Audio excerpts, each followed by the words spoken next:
And finally, the metrics you've all been waiting for. How much does YouTube pay me? I'm Xanderwood. I make indie games and tutorials on game development. I also play your indie games every week on my channel. Make sure you subscribe and click that bell icon so you never miss a video.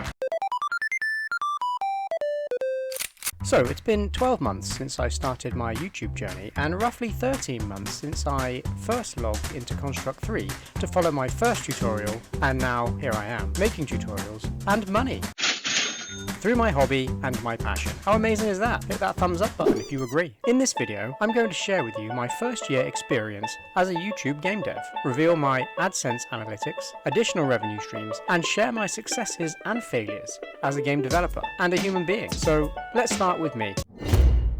I'm a total introvert. In fact, the thought of making a living dealing with people makes my soul hurt, which is strange because for a large part of my life, mainly my 20s, I was a total extrovert. Weird, huh? I guess I just became a product of my environment, as for most of my 20s, I lived and worked on cruise ships as a personal trainer. And let's just say the lifestyle was big. I'm much more settled now, with a young family, and much of that life has left me behind. And now an evening in front of the PC, making pictures from tiny squares and listening to lo-fi synthwave is as appealing as ever.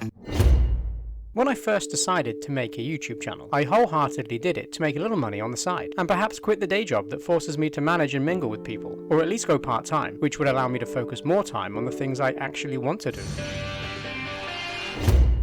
It's widely accepted that the average millionaire has 7 sources of income. Now, I didn't want to, or expect to necessarily become a millionaire from game development. Far from it. I just wanted to make enough to be able to sustain my living costs, so I could be free. You see, for me, time is more valuable than money. There is an abundance of money out there, but there are only a few short years we're blessed with on this earth. And the ability to fill that time with activities that make me happy is true freedom. It's like the story of the hippo. He lived life happy.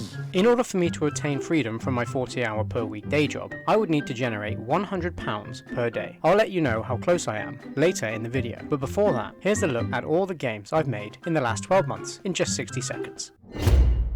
Danger Ahead was made for the low-tier Game Jam. I ranked 4th, behind Blank Death, who was also taking part in their first Game Jam. I didn't know it at the time, but Blank and I would go on to make a game together later that year. Color Bubble, made for the Mini Jam 62, I ranked 28th. Collect or Die, made for Vim Jam 1, I ranked 13th. Platform Tutorial Series continues to be my most watched playlist. Drag Race Taxi was a collab project where 5 devs make a game from the same art pack. 5 Steps From Home was the next time I bumped into Blank Death. 5 devs made a game, 1 level each using the same character sprite. Pinball Golf, probably my most hated game, according to Ghostbit Studios. Made for the Blackthorn Prod Game Jam, I ranked 136th. Android Negotiator, made for the Wowie Jam, I ranked 61st. Madware, possibly the world's crappiest game, made in 1 hour for the 60-minute jam, I ranked 1st. Minima 2, made for the Geo Jam, hosted by Okoso, I ranked 15th. Rejuvenation Racer, made for the Fireside Game Jam, hosted by Helper Wesley, I ranked 7th. Flossie Kitty, made for the Chain Leather Jam, I was nominated by the Shelfman. Shortcuts Lawn Mowing Academy, made for the Water Jam Game Jam, hosted by Wadeep, I ranked 6th. Ascending Air, made for Mini Jam 84, I ranked 3rd. My finest achievement and my personal favourite game that I've made. The Torchbearer, made for Marlin's Olympic Jam, I ranked 1st, and my personal 2nd favourite game I've ever made. Error 404, Game Found, made for episode 1 of my I Remake Your Game series. Bogart's Escape, made for episode 2 of my I Remake Your Game series. Coin Block Bash, made for the 50 Devs Make Mario Party Challenge. Boss Wars, made for Vim Jam 2, I ranked 26th.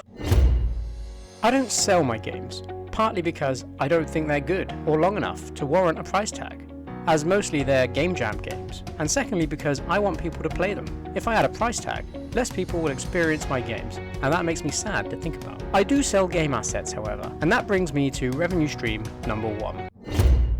Since launching my itch page, I've made £46, roughly $60, from sales of assets, music and game packs. My best-selling item is my Western-themed music pack, which has made me £12, roughly $16. It's not a lot, but my month-on-month growth is evident, and I predict that as my audience grows over time, so will my monthly earnings through itch, or at least I hope. I also sell the same assets over on the Construct 3 asset store as well. The Construct 3 asset store actually does better in revenue sales than itch does, which was a surprise as I thought itch would have a larger community and customer base. Since setting up my Construct store in February this year, I've made £82.10, roughly $115. You may or may not know that I invest a portion of my monthly paycheck into stocks every month. I don't consider myself an experienced investor, or even one looking to take on too much risk, but I put my money into large blue-chip companies that pay and have consistently paid a monthly or quarterly dividend. Companies that I don't see going out of business in my lifetime. For example, Coca-Cola, Apple, Microsoft, Disney, AT&T, Johnson & Johnson, Realty Income. These companies consistently pay me a percentage each month or quarterly based on how many shares I own. How much do I get? Well, let's take a look. As you can see, it's up to £2, roughly $3 per month or quarter per stock, and I own around 50 different paying stocks. The amount they pay varies greatly. As you can see from my P&L, my monthly dividend income, since starting back in February, has grown from 0.33 pence to £13, roughly, per month. I love Patreon, and I love my Patreon family. Patreon is a service that allows people to pledge money to creators every month. When I set up my Patreon account, my goal was to provide so much value for such a small monthly cost that people literally couldn't turn it down. And this continues to be my goal. Every month I upload pixel art, tile sets, music, and the source code to my Construct 3 projects that my subscribers can use or modify in any way that they like. At the time of making this video, I have 14 Patreons, which brings me a monthly payment of around £30. I recently started a merch store because, well, everyone has one. I create t-shirts, but so far, I've made no money in sales. Maybe my t-shirts suck. You tell me. Maybe it's just not the right time. Maybe I'm ahead of my time. Time will tell if this gets off the ground. There is a link in the description of my videos to the store, but I don't really promote it yet. And finally, the metrics you've all been waiting for. How much does YouTube pay me? I reached my 1,000 subscriber goal in early 2021.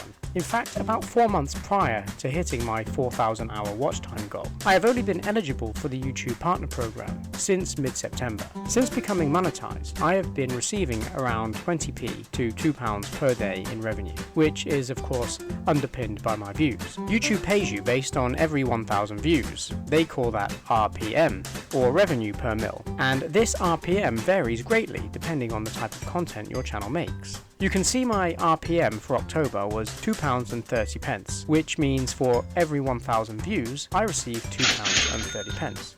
Although these numbers may seem small, I firmly believe the journey is worth it because as my subscriber count grows, so will my monthly views. So for those of you out there who love a good spreadsheet, here's how my month-on-month earnings look. So here's my P&L for 2021 from January all the way through till October, and you can see my total income per month increasing month-on-month from £0 in January to £12.69 in February, all the way up to £76.58 in October. I've also deducted my expenses per month, which for the most part of this year was £17.39, which was just my Construct 3 subscription and my TubeBuddy subscription. TubeBuddy helps me with my analytics, picking the appropriate titles for videos and also comparing data across all of YouTube. And when you take into consideration my expenses and my income combined, my total profit and loss from January was minus £17.39, and then in October was £44.29. So how much am I making per month with my side hustles? £44.29 as of October. But you can see that there has been month-on-month growth throughout 2021, and I very much plan to continue this growth into 2022 and beyond. So I'll update you again in about a year, and we'll take a look and see what year 2 is looking like.